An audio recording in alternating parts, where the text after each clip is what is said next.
નમસ્કાર દર્શક મિત્રો, આપ નિહાળી રહ્યા છો એસ લાઈવ ન્યૂઝ બુલેટિન. જોઈએ આજના મુખ્ય સમાચાર. આઈઆઈએફએલ ફાઇનાન્સ બોન્ડ દ્વારા 2000 કરોડ રૂપિયા એકત્ર કરશે. વાર્ષિક 9% સુધીનું વ્યાજ આપશે.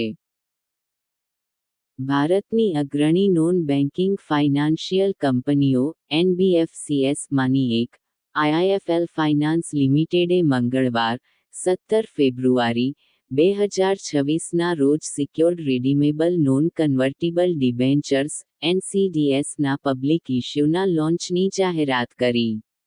ઇશ્યુનું કદ 500 કરોડ રૂપિયા છે, જેમાં 1500 કરોડ રૂપિયા સુધી ઓવરસબસ્ક્રિપ્શન જાળવી રાખવા માટે ગ્રીન શૂ વિકલ્પ છે, જે કુલ ઇશ્યુ રકમ 2000 કરોડ રૂપિયા સુધી લઈ જશે.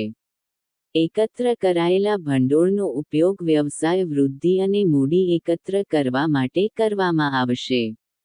એનસીડીએસ વાર્ષિક 9% સુધીની અસરકારક ઉપજ આપે છે, જેમાં રોકાણનો સમયગાળો 24 મહિના, 36 મહિના અને 60 મહિનાનો હોય છે. રોકાણકારો માસિક, વાર્ષિક અને સંચિત પરિપક્વતા પર વ્યાજ ચૂકવણી વિકલ્પોમાંથી પસંદગી કરી શકે છે. પ્રસ્તાવિત ઇશ્યુને ક્રિસિલ રેટિંગ્સ દ્વારા ક્રિસિલ A સ્ટેબલ અને બ્રિકવર્ક રેટિંગ્સ દ્વારા BWR વત્તા સ્થિર રેટિંગ આપવામાં આવ્યું છે, જે સમયસર નાણાકીય જવાબદારીઓ પૂર્ણ કરવામાં અને ખૂબ જ ઓછું ક્રેડિટ જોખમ વહન કરવામાં ઉચ્ચ સ્તરની સલામતી દર્શાવે છે. આ વિકાસ પર ટિપ્પણી કરતા આઈઆઈએફએલ ફાઇનાન્સના સ્થાપક અને મેનેજિંગ ડિરેક્ટર શ્રી નિર્મલ જૈને જણાવ્યું હતું કે, આઈઆઈએફએલ ફાઇનાન્સ ભારતની અગ્રણી એન્કમાંની એક છે, જેની દેશભરમાં મજબૂત હાજરી છે અને વિવિધ રિટેલ પોર્ટફોલિયો છે. તે 4.6 મિલિયન ગ્રાહકોની ક્રેડિટ જરૂરિયાતો પૂરી કરે છે, જેમાંથી ઘણા ગ્રાહકોને લોનની જરૂર નથી. પ્રસ્તાવિત ભંડોળ એકત્રીકરણ અમને અમારા ભંડોળ સ્ત્રોતોમાં વૈવિધ્યીકરણ કરવા અને ક્રેડિટ એક્સેસને વધુ વિસ્તૃત કરવામાં સક્ષમ બનાવશે.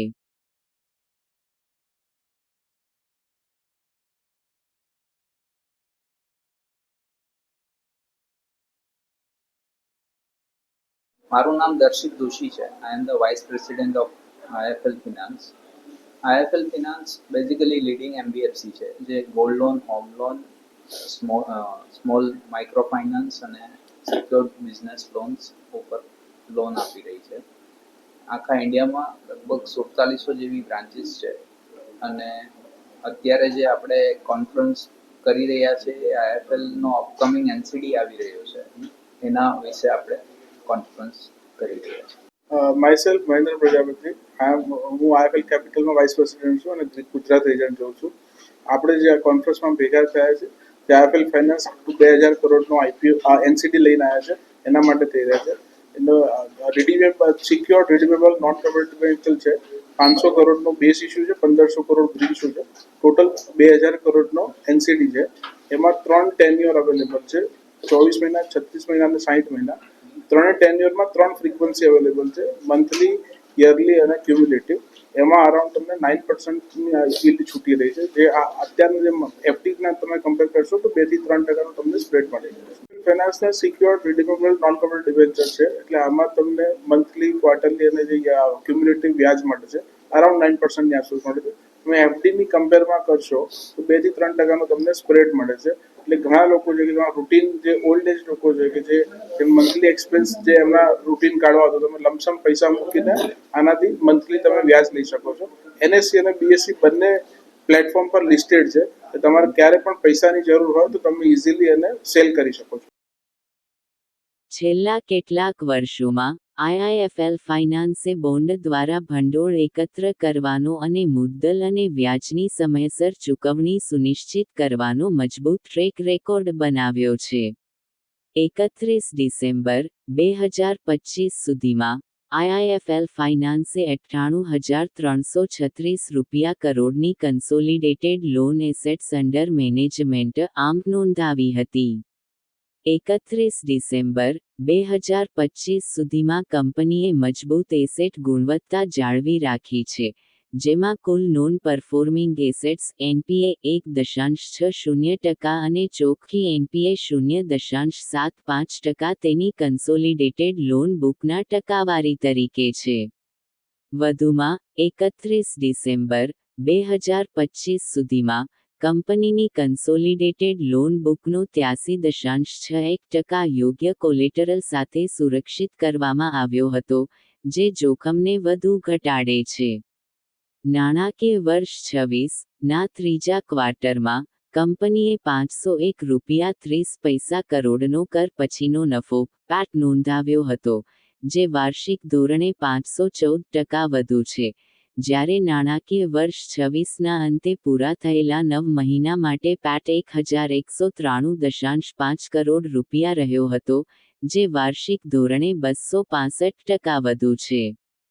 કંપની તેની ભંડોળ વ્યૂહરચનાને ટેકો આપવા માટે ઘણી બેંકો અને નાણાકીય સંસ્થાઓ સાથે મજબૂત સંબંધો જાળવી રાખે છે. 31 ડિસેમ્બર 2025 સુધીમાં એકીકૃત ધોરણે કંપની પાસે દેશભરમાં ફેલાયેલી 4,761 શાખાઓનું વિશાળ નેટવર્ક છે અને 36,786 કર્મચારીઓનું મજબૂત કાર્યબળ છે. આ ઇસ્યુના મુખ્ય મેનેજરો trust investment advisers private limited, Nuvama wealth management limited અને IIFL કેપિટલ સર્વિસીસ લિમિટેડ છે. રોકાણકારોને તરલતા પૂરી પાડવા માટે NCDSને BSE લિમિટેડ અને national stock exchange of India limited પર લિસ્ટેડ કરવાનો પ્રસ્તાવ છે. આ NCDSની ફેસ વેલ્યુ ₹1,000 હશે અને તમામ રોકાણકારો શ્રેણીઓ માટે લઘુત્તમ અરજી કદ ₹10,000 હશે. જાહેર ઇસ્યુ મંગળવાર, 17 ફેબ્રુઆરી 2026ના રોજ ખુલશે અને બુધવાર, 4 માર્ચ 2026ના રોજ બંધ થશે, જેમાં વહેલા બંધ થવાનો વિકલ્પ હશે. ફાળવણી પહેલા આવો, પહેલા સેવા આપોના ધોરણે થશે. તો દર્શક મિત્રો, આ હતા અત્યાર સુધીના સમાચારની ખાસ ગતિવિધિ માટે આપ નિહાળતા રહો એસ લાઈવ ન્યૂઝ બુલેટિન. નમસ્કાર.